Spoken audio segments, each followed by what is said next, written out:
Hello, my name is Sam Klempner, and on behalf of Creative Educational Concepts, I'd like to welcome you to today's activity entitled Emerging Considerations for the Role of Biomarker-Driven Immunotherapy in Upper GI Cancers. This educational activity is supported by an independent educational grant from Bristol Myers Squibb. Today's program is brought to you by Creative Educational Concepts, which is an award-winning accredited provider for continuing education content. These are some of the activity types. This activity may include some discussion of some not yet approved therapies, so this is just a disclaimer that we will be discussing these. If you want to ask a question, which we do definitely encourage you to do, please look at the bottom of the screen for the ability to ask questions, and we will see those and we'll try to get to as many as we can as we go through the activity. There are also a couple built-in audience response questions throughout this deck, and it would be great to drive our discussion and hopefully make this as helpful as possible for all of you if you would answer so we understand where we can potentially focus some of the conversations. So who's here today? I'm Sam Klempner. I'm a director of the gastroesophageal program here at Mass General in Boston and an associate professor at Harvard Medical School. And I'm being joined today by a couple of outstanding colleagues, Dr. Samuel Citrin and Miss Leslie Swanson, and I will let them introduce themselves. Sam? Thanks, Sam. Good to be here. I'm also Sam. I'm a GI medical oncologist at Memorial Sloan Kettering, and my research and clinical focus is also gastric and esophageal cancer. And Leslie? I'm Leslie Swanson. I'm a nurse practitioner in the GI oncology program at Fred Hutchinson Cancer Center in Seattle, Washington. Perfect. Thanks for joining us. 3 hours different time zone, but we appreciate it's not at least 6 a.m. for you or something. All right, here is our objectives. So what we want to do is talk a little bit about utilizing biomarkers to select therapeutic approaches for patients with upper GI cancers, in this case, gastric and esophageal adenocarcinomas primarily. Talk about implementation of current guidelines and recent clinical evidence with the goal of really further individualizing the patient care through the use of biomarkers. And then really this is a disease where multidisciplinary care is central to get people and support them through the therapies. And so we'll be talking about the roles of multi-D clinics. So I'm going to talk a little bit about biomarkers, and then we're going to get through some of the data, and we're going to have some hopefully stimulating discussions throughout this. But really, biomarker testing occurs across the continuum of care for patients with stomach and esophageal cancers. There is still a lot of problems with this cancer. It's not like colon or breast cancer where we have screening. Most of our patients don't come into our clinics until they have symptoms, and usually that means they have at least locally advanced, if not metastatic disease. There is no screening test. Some people get endoscopies for other reasons, Barrett's, etc., but that is a rare subset of the population. We still are learning more about this cancer, and we don't have a lot of biomarkers that predict or match patients to therapy, unlike our lung colleagues or maybe even our colorectal colleagues, where they have multiple biomarkers, and the majority of patients have a given biomarker. There's a lot of diagnostic delays because, when someone comes in with acid reflux or a sore throat or a little bit of anemia, cancer is not always the first thing on your mind. So there's often some delays in getting to the diagnosis here. Like all of our cancers, health disparities and access to care and access to high volume centers remains a problem. And then, no fault of anyone's else, but biomarkers is not a word that people who are outside of medicine deal with a lot. So there's just a lot of unfamiliarity with what does that even mean. These are a complete list of biomarkers that are currently in consideration for stomach and esophageal cancer patients. On the left side, you probably are familiar with HER2, MSI, PD-L1, and Claudin 18.2, and we'll definitely spend a little more time talking about those. These other ones are a little less common or emerging. So FGFR2, we're waiting on some data in the near future, hopefully, to see if that one comes into routine practice. EGFR and MET are things that are often picked up by some of the sequencing assays that many providers offer. Same with TMB high. And then these NTRK fusions and RET gene fusions and BRAF, these are pan-cancer drug approvals. It's debatable whether and how often these exist in stomach and esophagus cancers. I've been doing this for almost 15 years, and I think I've not yet found a RET fusion in a gastric cancer, but doesn't mean I'm going to stop looking. This is the current state of biomarker testing, and this is always a little bit humbling. So this is 60 oncologists out there practicing, were asked about testing. How often do you test? And 67%, so 2/3 of people HER2, almost 2/3 of people PD-L1. We see less than 50 and less than 25% uptake for some of these other biomarkers, including Claudin 18.2, which, since October is linked to an approved therapy.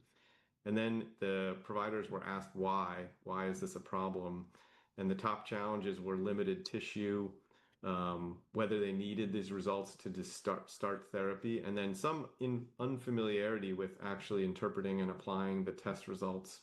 Claudin takes a little bit of learning. HER2, sometimes you need IHC and FISH, and turnaround time and ordering processes. I think we all deal with, a multitude of clicks to get anything done in Epic or any other medical record system. But these are real world things. So I'm going to stop for a minute and just ask Sam and Leslie if, over the course of your careers, you've picked up any tricks to deal with some of these challenges. So maybe Leslie, I'll start with you. How are new patients handled, and how is biomarker testing sort of talked a little bit about in your clinic?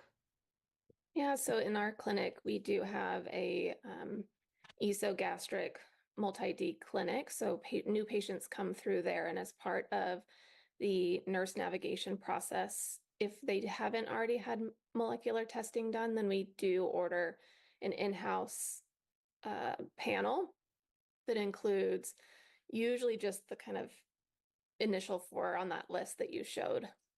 Haven't really expanded to the emerging ones yet. If as patients are progressing through therapy, then we may request an outside next generation sequencing to see if there are any special markers for that patient in particular. But I think the one thing that I've seen just in the years of practice is that it is still, you have to put in the order to request, whereas a reflexive test for someone who had an endoscopy, a biopsy that showed a esophageal adenocarcinoma, it'd be nice if that just triggered some process internally to already check for biomarkers such as HER2, PD-L1, Claudin 18.2, to kind of already start that process to get those results quicker.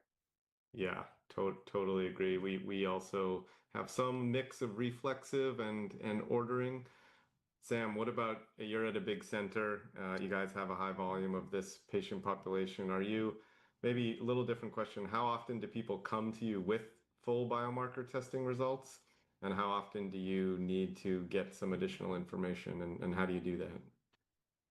I will say, especially since the Claudin-targeted antibodies, obituximab, that we'll talk a little bit about later, but since that was approved, it is still relatively recent, and so a lot of the time we don't have that back yet. And to speak to one of the challenges that it sounds like some of the oncologists in the survey mentioned, not having enough tissue for these 4 IHC tests, let alone subsequent, next generation sequencing.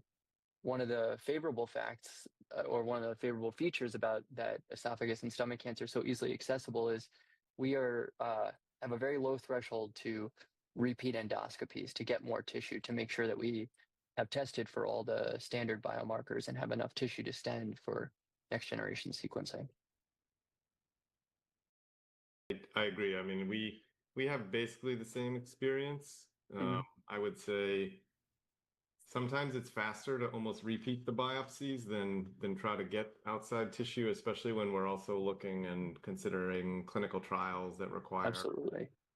sometimes, 15 slides of material for sponsors. Leslie, similar question to you. How often do you think that there's this balance of sort of need to start therapy, like, hey, let's just give Folfox and wait for the biomarkers versus waiting and getting everything? How often do you think, one of those or the other kind of happens? I feel more often than not, we're saying, let's just get therapy started. As both of you know in your practice, these patients are often quite symptomatic when they come in. They're malnourished, not able to eat and drink. And we do know that that chemotherapy backbone can work fairly quickly to improve their oral intake, and adding on a targeted drug based off of biomarker results could happen after the second or third cycle. The caveat being, if you have an interesting clinical trial, wanting to try and wait as long as you possibly can, keep that patient as healthy and able to participate. But sometimes you just can't wait. Yeah, I think, all of us that have done this kind of cancer for a little while, you kind of get that gut sense when you walk in the room if this is someone who can like wait or not wait.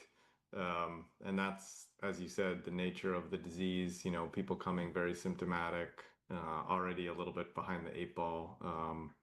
Yeah, that's a judgment, that's the judgment part of all of our jobs. I want to hand this over to you, Leslie, to talk a little bit more about, you alluded to this, which is it's a team sport, but maybe talk a little bit more about that. So I'll let you take over for the slides. Okay, yeah, we'll start by talking a little bit about the multidisciplinary team. And as we've already alluded to, cancer care is complex and involves many healthcare professionals. This schema has the patient and its caregivers at the center, and then you have the medical oncologist who, in maybe a multi-D clinic, is in conversation with a surgeon, a radiologist on how are we going to manage this care. But then also into that goes pharmacists. How are we going to get this patient through therapy in terms of nutrition, social work, an oncology nurse? And so there's a lot of people working together to try and make this as successful as possible for the patient, as well as the families that are taking care of the patient. Often you can run into kind of like the old adage, too many cooks in the kitchen. So when you have so many people working together, all with the best interests and their own experience and expertise, sometimes you can have communication and coordination challenges. And how do you make sure that everyone is communicating together if you can't get in on like a meeting face to face with, the medical chart, all those types of things to make sure that the coordination of care piece is happening.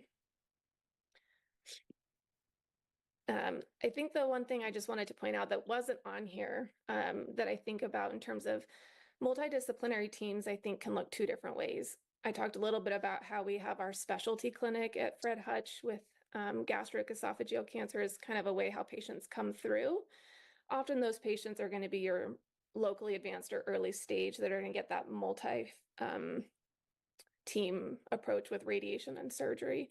If you have someone coming in through that has metastatic disease, they may just come through as a new patient in general into the GI clinic, but they still have a multidisciplinary team that's often being seen by advanced practice providers who are helping kind of coordinate all the day in, day out care in terms of treatment, clearing them for their therapies, managing chemotherapy or treatment-related side effects, as well as side effects from their disease. But then we also have our schedulers, which carry a whole different name in every different organization you go to, but they are really like the bread and butter that help put together all these pieces for the team members to make sure that they're seeing all of these integral members of the team. So kind of looking at this multidisciplinary team, what we have seen is it improves guideline adherence, diagnostic accuracy, clinical trial identification, outcomes, and professional relationships. There are barriers to effective utilization. You can have it from the operational side, time constraints, inadequate case information, poor team dynamics, information technology issues. You have the patients that can have an integral role here, fear of treatment toxicity, personal care goals, social drivers of health, as well as our healthcare professionals. And I think kind of alluding back to the turnaround time for biomarker results coming in is, are we having new or overlooked clinical findings that weren't discussed? Maybe some results came into the media file and it just never was, brought up. Or underestimating treatment feasibility. Like you said, you kind of get this gut feeling when you see patients and can decide, are they going to be okay? Are they not? And it's always evolving. And then I think just specifically, we wanted to take a minute to look at the pathologist, because the CME program is really focused on biomarkers in these upper GI malignancies, looking at the role of the pathologist in these multidisciplinary teams. So the pathologist, is doing the initial biomarker testing and the interpretation. They may be asked to retest during therapy prior to switching therapies to determine the development of resistance or new biomarkers that may have come up. And then they also play a role in determining clinical trial eligibility. There are ways to try and improve pathologist participation, and part of that is to streamline and standardize biomarker testing process. So we kind of alluded to ordering and reporting already. How do we improve tissue acquisition, handling, and management to reduce turnaround time, and then strengthen their presence on the multidisciplinary team? Yeah, I think we have pathology in our multi-D tumor board. I can't say they're there every single meeting. Sometimes it's hard with just timing and everybody's work schedule, but it is always helpful to get in front of the pathologists and hear from their side as well. Maybe I'll ask you, Sam, when patients are coming in, obviously we know multi-D tumor boards at initial treatment planning are important for all the reasons Leslie said. But when you have someone who is getting their response assessment, maybe in the perioperative space, maybe in the metastatic setting, like, do you bring everyone back for discussion? Only people where there's maybe some clinical debate? How do you guys do sort of repeat tumor board discussions? Yeah, I would say it's not everybody, but it is certainly the cases where, perhaps things are a little bit more borderline, like perhaps a more advanced stage, but because of all this biomarker-directed therapy and people are having, patients are having deeper and more prolonged responses, there's potential role for salvage therapy, salvage local therapies in certain situations. Or if someone who has just locally advanced disease becomes a bit more difficult, some of the regimens we'll talk about are a bit intensive and maybe they become surgery becomes prohibitively risky, or, things change upon progression. So we certainly bring some patients back, but not all cases, I think. Yeah, same here.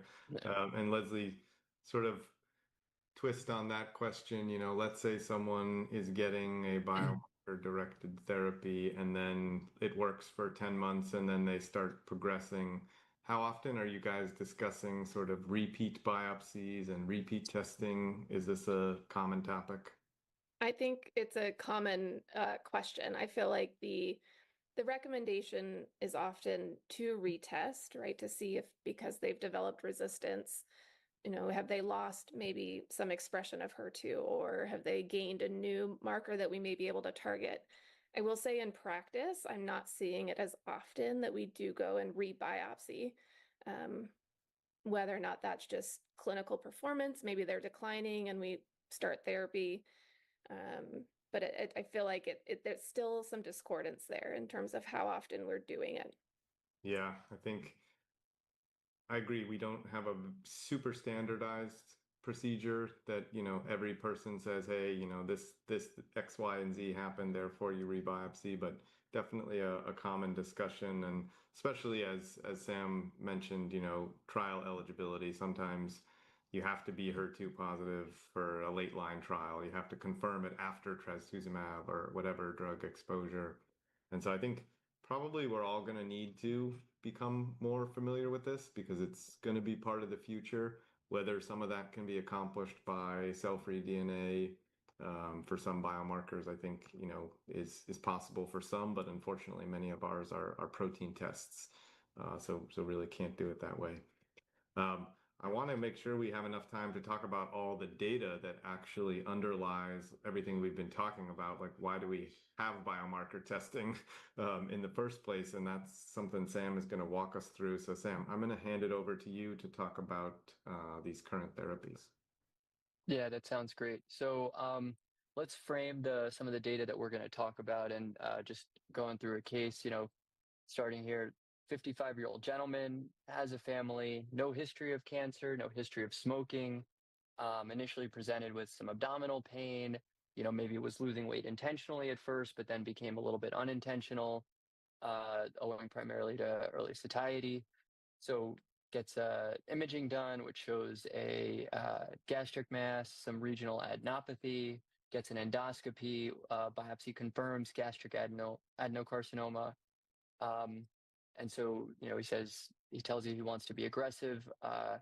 And so going to the question here is, at what stage in this patient's treatment journey would you consider sending a tumor biopsy for biomarker testing? And I'll scroll here: prior to second line therapy, prior to first line therapy, prior to adjuvant, prior to neoadjuvant, or unsure. And we'll give a few seconds here just so everyone can think about it. See the responses coming in.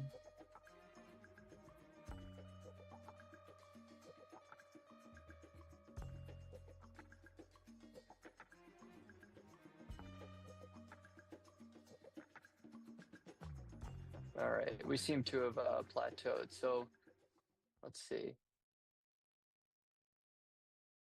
So a plurality of people saying before first-line metastatic disease, and at 10, 15, 20%. All right, well, let's go through it.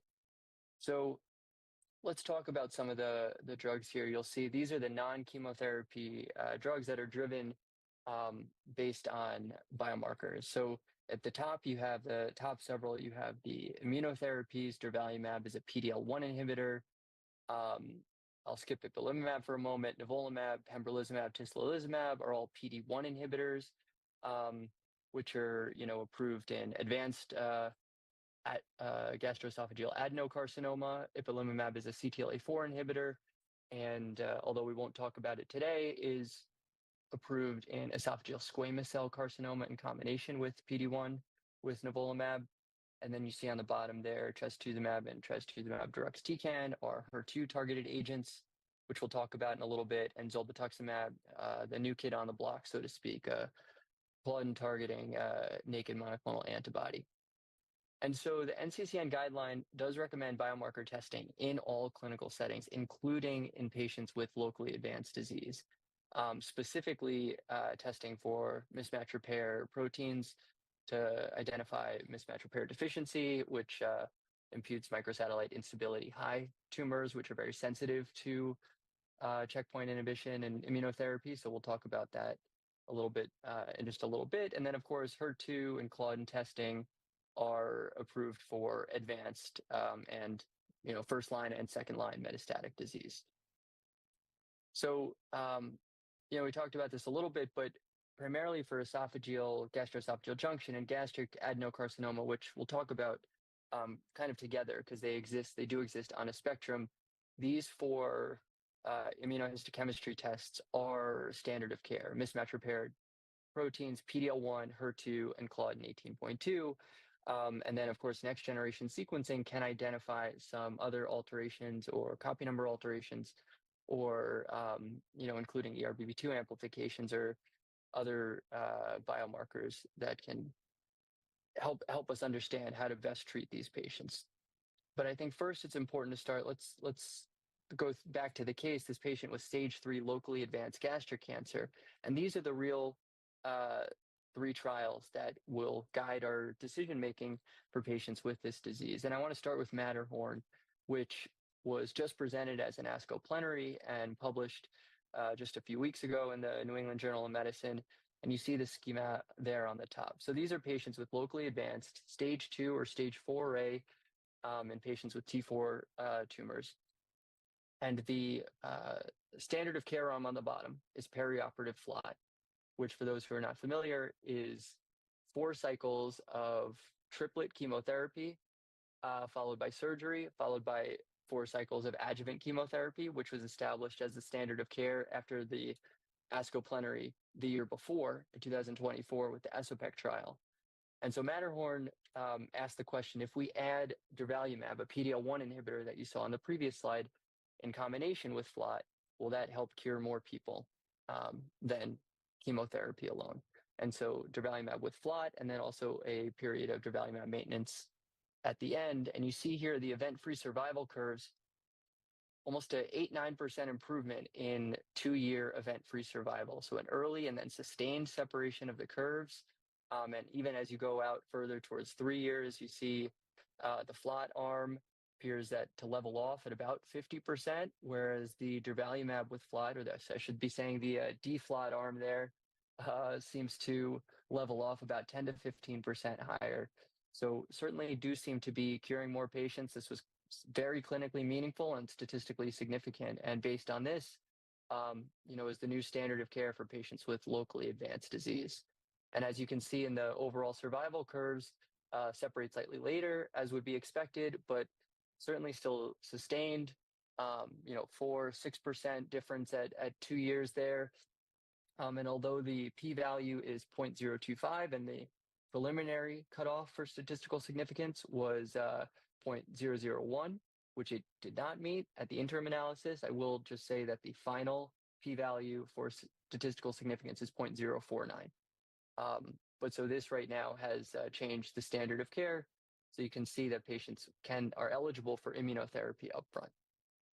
But as we think about the biomarkers, one of the ones that we talked about that is perhaps the most predictive of response to particular treatments is microsatellite instability. And so although it only represents about 5 to 10% of patients with gastroesophageal adenocarcinoma, and of course, it is a favorable prognostic biomarker as well, so it's enriched for patients with earlier stage disease. The NeoNapica trial was a phase 2 study that used this knowledge and said, what if we treat these patients with upfront double checkpoint blockade? So the PD-1 inhibitor nivolumab and the CTLA-4 inhibitor ipilimumab neoadjuvantly for 3 months, followed by surgery, and then followed by completing a year out of PD-1 inhibition. And the pathologic complete response rate in this phase 2 trial, which I believe was about 30 patients, was roughly 60%, which compared to chemotherapy alone, the perioperative FLOT has a pathologic complete response rate of about 10 to 15%, depending on the study. So really a remarkable improvement compared to the historical controls. And although the follow-up is relatively short, only about a year or 2, there was only 1 event in the event-free and overall survival. So really, these patients with microsatellite instability high tumors are exquisitely sensitive. Their tumors are exquisitely sensitive to checkpoint blockade. And the Infinity trial was very similar initially, dual PD-1 CTLA-4 inhibition neoadjuvantly with durvalumab and tremelimumab, although there was no maintenance PD-1 at the end. You'll see the schema gets a little bit more complex up here on the top with cohort number 2, which allows for patients who have a clinical complete response, meaning no evidence of disease on scans, imaging, or endoscopy, to forego the morbid surgeries of gastrectomies or esophagectomies and be followed with non-operative management, followed very closely. And very similar outcome in terms of pathologic complete response rates of 60%, major path response rates of 80%, and also really outstanding survival that was seen with this cohort, which was just recently published in Annals of Oncology. And so, I think this is a really important point for discussion here, because we have these 2 phase 2 studies that are treating without chemotherapy for MSI high tumors, but now we have the Matterhorn paradigm. And so I'm curious, Sam, what you do in your practice, because now the checkpoint inhibition is available, or let's say theoretically it's available once Matterhorn goes through NCCN or FDA, and there's no hoops we have to jump through. Single versus double. What do you think? Yeah, very fair question. I think the message is, we need to test for MSI, and then if they're high, they need to have immunotherapy. Um, Optimal approach, I think, is not known. I'm encouraged by, I think, single agent Pembro or Nivo is probably less preferred. We don't have as much data for that. If someone has a big bulky tumor and a lot of lymph nodes, I'm generally reaching for chemo plus immunotherapy. For someone who maybe has less disease, I feel quite comfortable with Ipi-Nivo as an option. So we've done both many times. I think we're probably never going to have real head-to-head data. They both work, and I think clinical judgment. Someone's got a huge tumor. There's always a chance that there's going to be some heterogeneous MMR expression in there, and maybe chemo gives you a little bit more of a backstop. So that's my tendency. We also have a bunch of questions that are relevant, so people are writing in. Thank you. I think this is actually probably a pretty good pause to handle some of these questions, which is one, I'll give this one to you, Leslie, which someone asked whether speech pathology professionals are ever included in the team, because a lot of our patients, especially those with more proximal tumors, have aspiration, etc. Yeah, I would say that they're not like default on the list. We have incorporated all nutrition into upper GI at our institution. But we do use speech pathologists, especially when you have someone who is having dysphagia, you've done an EGD, it's fine. Maybe you do a swallow study to evaluate how to help manage those symptoms. And so we do use speech pathology. Yeah, I agree. Sometimes tumors high up, knock out a laryngeal nerve if it's, a big node next to a esophageal cancer or a squame invading or something. I agree. I wish we could have more and more people on the team always, but sometimes that's just a staffing ratio problem at all institutions. I always Sam, think I was just gonna say it's helpful too. I don't know after our gastrectomies or even after our esophagectomies, patients have not so much after our esophagectomies, but may have a tube placed and are using tube feeds as they're going through adjuvant therapy. And for patients who have been slow for oral intake, I always think getting speech pathology involved to make sure that they are developing those good swallowing skills again yeah, after not utilizing them for some time. That's when we use them a lot too. yeah, very, very good point.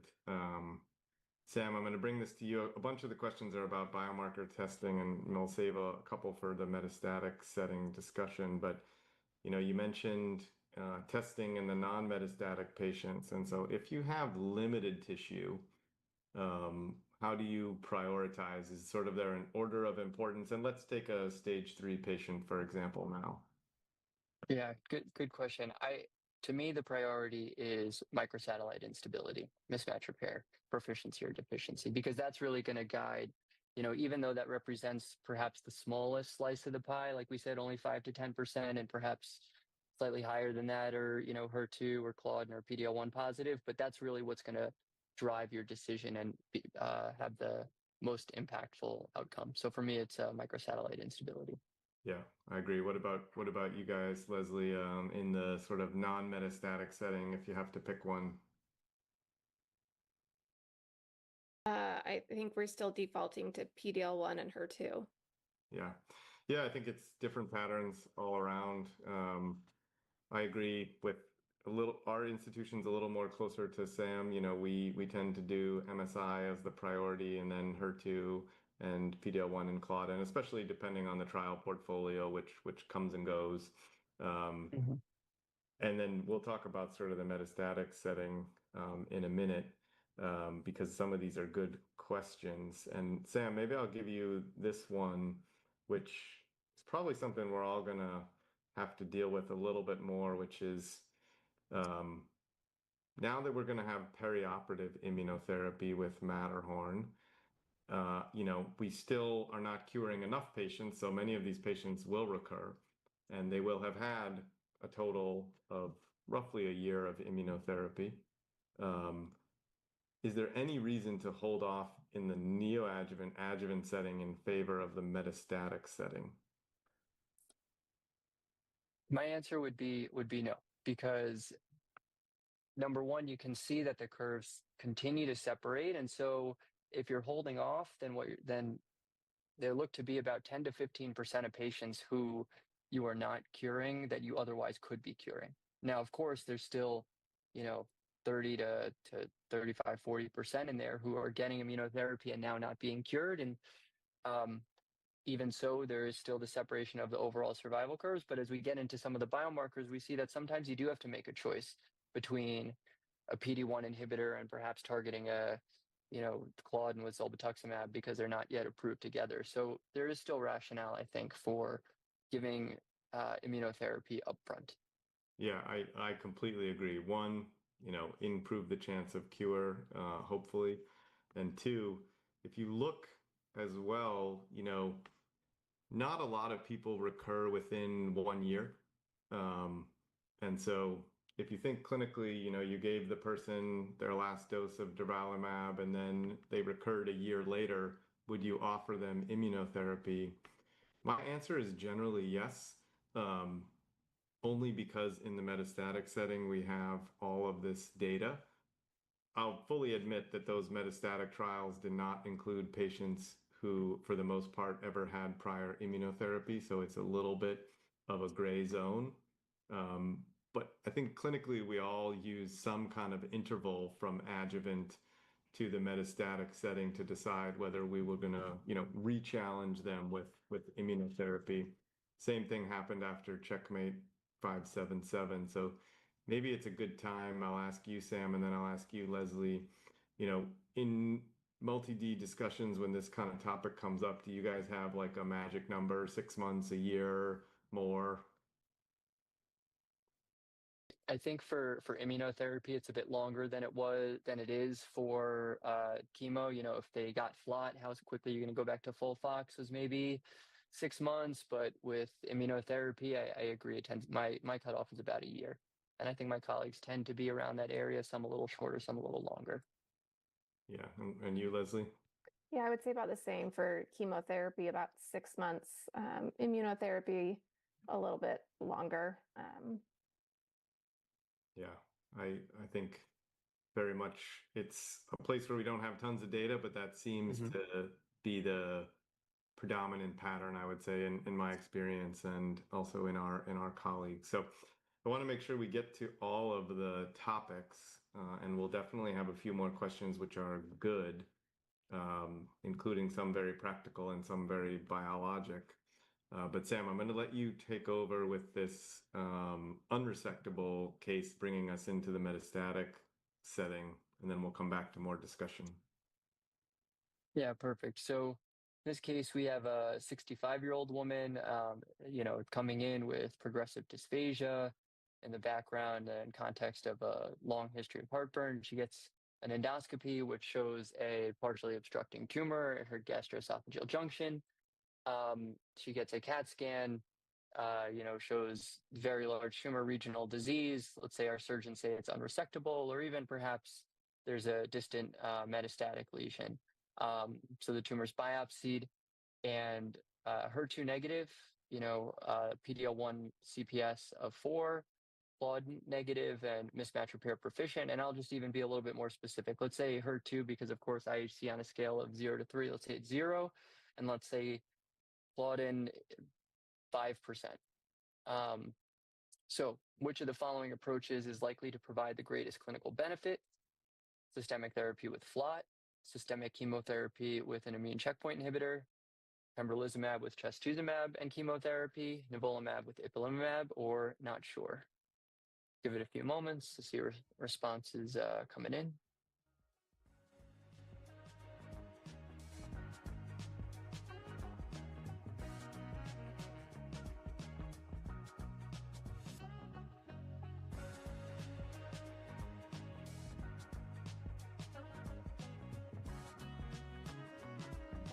All right. We seem to have plateaued at around the same point. Great. So majority saying chemo and immunotherapy, and then a smattering of a couple others. So great. Let's go through it. So I think the big paradigm here is that, right, and the takeaway is that you can't know without your biomarkers. Without HER2, Claudin, PD-L1 mismatch repair, you're not sure. But because the patient is HER2 negative, we'll see 3 practice-changing trials looking at chemotherapy with the addition of PD-1 inhibitors that you see listed there.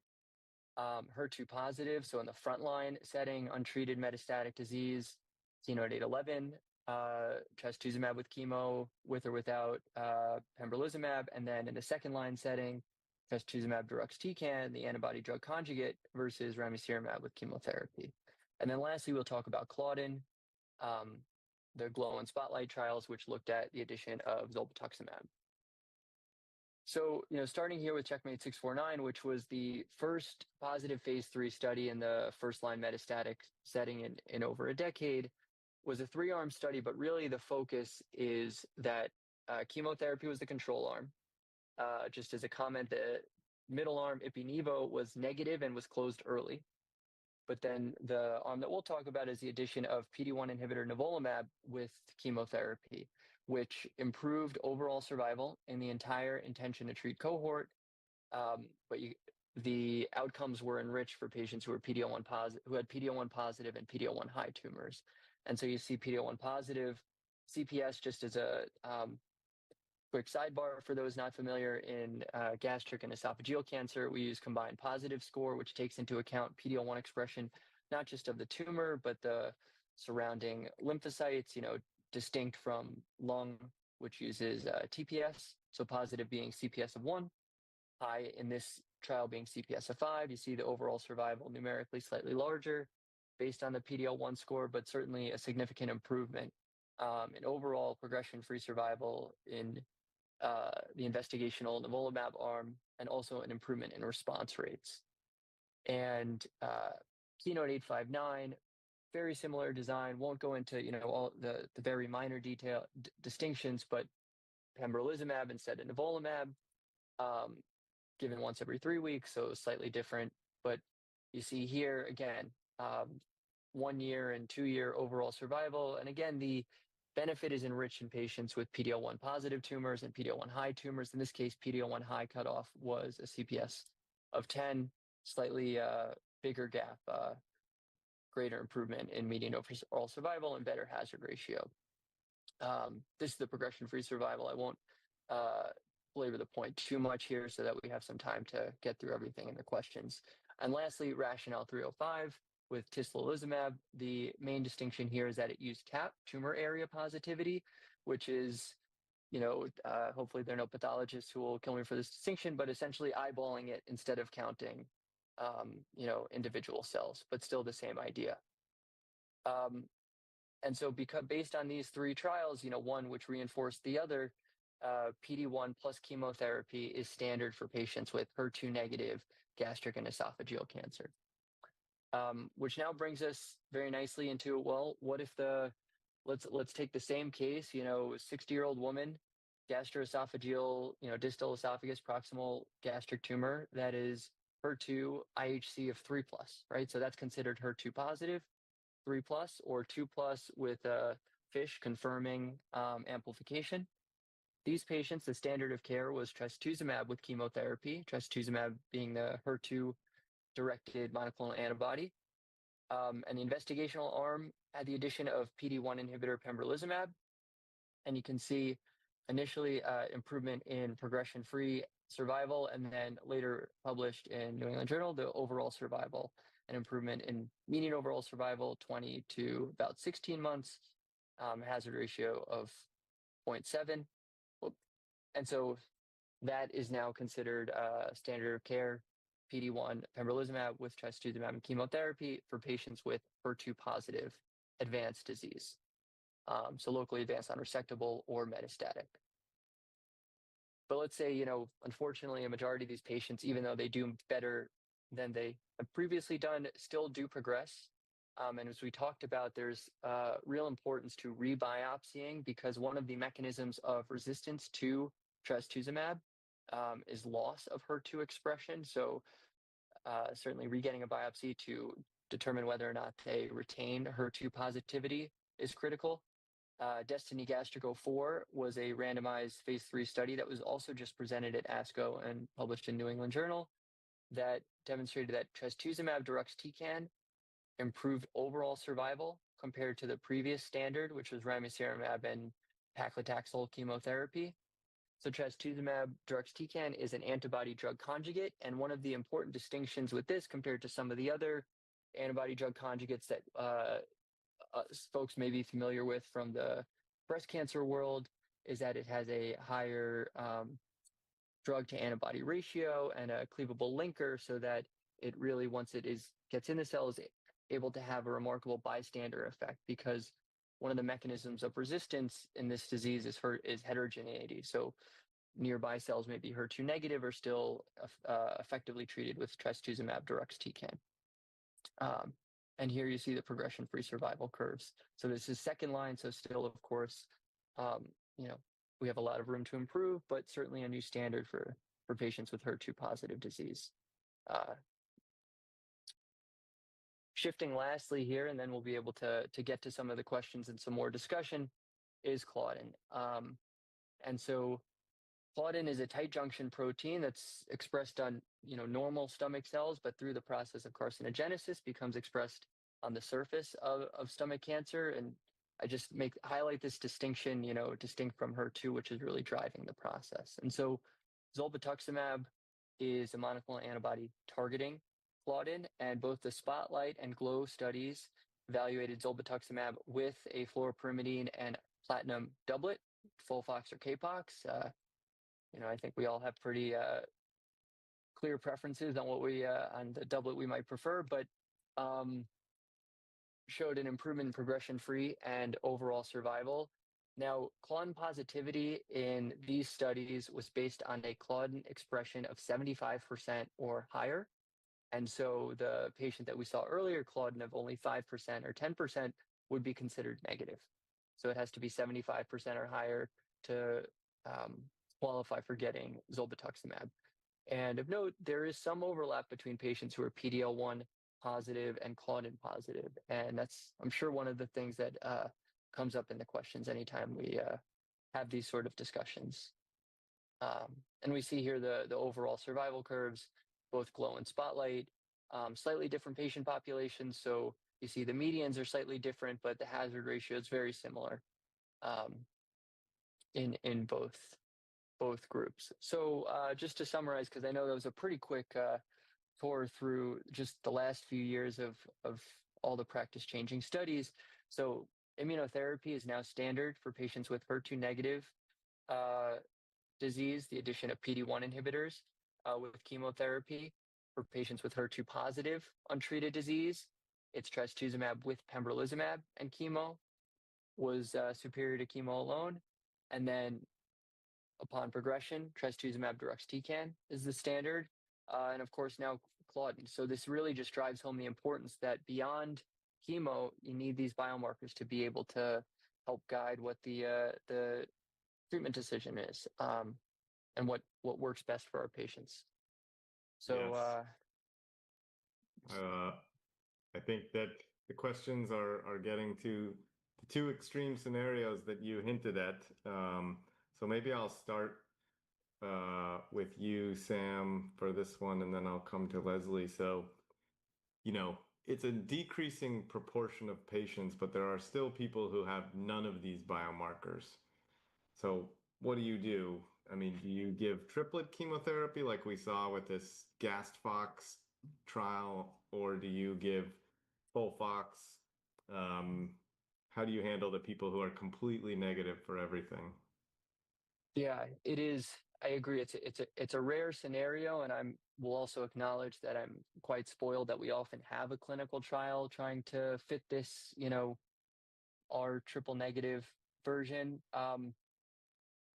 I rarely reach for triplet, usually because these patients, even if they have very bulky disease, tend to be pretty sensitive to chemotherapy. The ones who are resistant, the sensitivity tends to be fairly transient. But I think with triplet, you're just running through, you're heading on pretty heavy toxicity, and distinct from locally advanced, curative disease, this is a marathon, not a sprint. And so usually get enough benefit, symptomatically with doublet. Yeah, I think that's our go-to. Leslie, is that your experience? People who are negative, you're going to doublets. Yeah, usually starting with FOLFOX. But I think in this patient population, we'd really emphasize sending off for next generation sequencing to help kind of set us up, hopefully, to maybe identify something that's being studied in a clinical trial in second or third line, just to try and see if they maybe have some kind of marker, maybe not one of the more prevalent ones, but something that could be driving their cancer.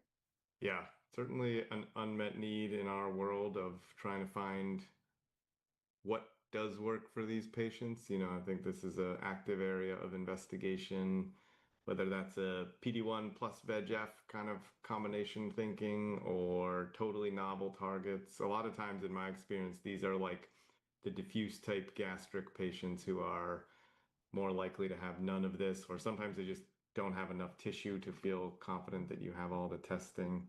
Let's go to the other end of the spectrum, and I'll come back to you, Sam, for this one. So what about the patient who has multiple biomarkers? And in this case, let's say, because it's another question in there about PD-L1 and Claudin positive. Yeah. My preference tends to be for PD-1 inhibitor rather than for zolbetuximab. And I think the provided they're PD-L1 high and Claudin high, and I think the rationale comes down to a few things.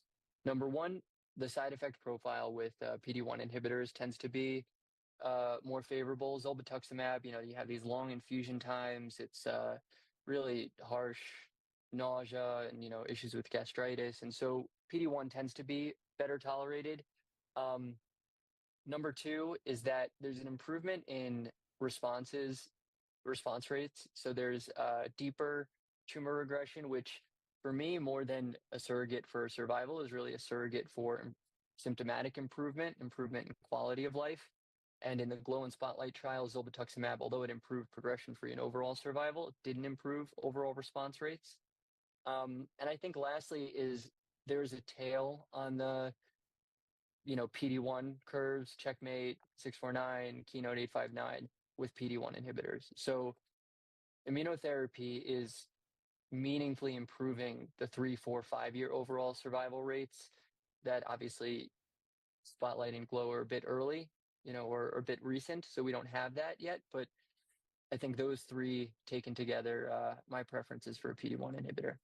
I'm curious what you both use in a similar situation. Yeah, I think it's tempting to want to give everything together because we now have a fair amount of phase 2 data for the triplet or quadruplet, however you want to think about it.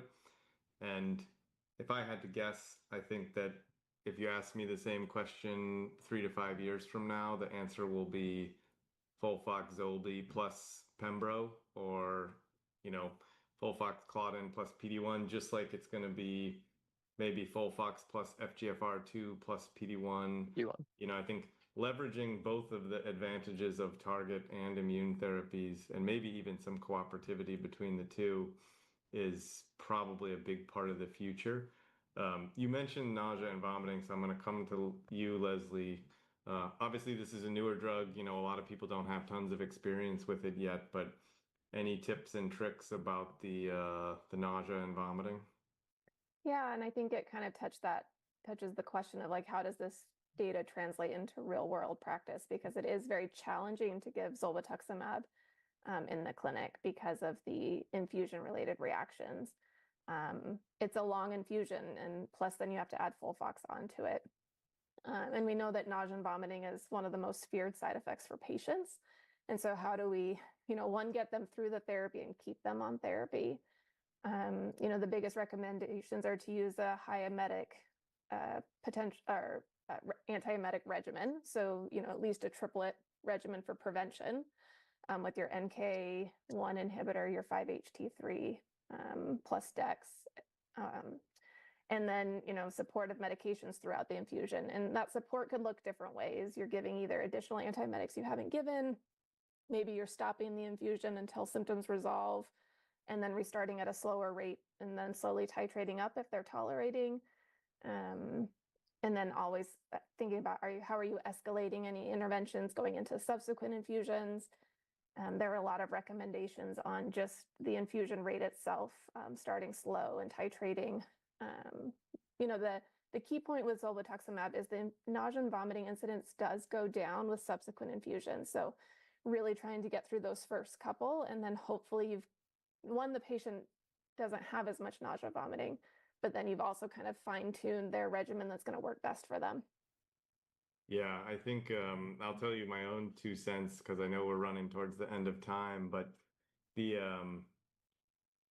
is a long day, 4 hours plus about 4 hours for FOLFOX. So when patients are going to be there for a long day, one, I give all the pre-meds IV. I don't bother with PO Dex or PO Pepsid. I give IV Pepsid a fair amount as well. Also IV Benadryl or Ativan. I think patients are there for 8 hours, and sometimes being a little bit drowsy and sleeping through the nausea and vomiting is actually not the worst thing, because if you're asleep, you really don't have these symptoms. I learned this from our Japanese colleagues who have given many, many more patients this drug. And in my own experience, it's actually a relatively effective strategy. I mean, there are people who prefer not to have that experience, and the rates of nausea and vomiting are real. But I have found that a little bit heavier on the pre-meds, including antiemetics that may have a little bit of sedating properties, sometimes helps. So we're at the end of time. I'm going to take this back over and move us through the final slides, but we had a lot of conversation. Hopefully this was helpful for everybody. This is sort of a framework to think about this. Takeaways are, of course, we do have takeaways that should be smart or specific, measurable, achievable, relevant, and time limited. This was all a new one to me. But I think the punchlines are biomarkers should really be assessed at the earliest opportunity, like in the non-metastatic population. And again, if the patient recurs or if presents with de novo metastatic disease. I mean, this is on our guidelines. It's also very important in terms of guiding the therapy. You heard about the data, you heard about the clinical implementation. Multidisciplinary tumor boards, it's hard and it's a lot of work and it's extra time for everybody, but it actually makes a difference for patients. Like, we have real data that says, as Leslie said, it improves staging accuracy, we miss less things, we miss less biomarker testing, etc. There's some additional resources here at the website. Please visit the CEC website for additional information and other educational activities.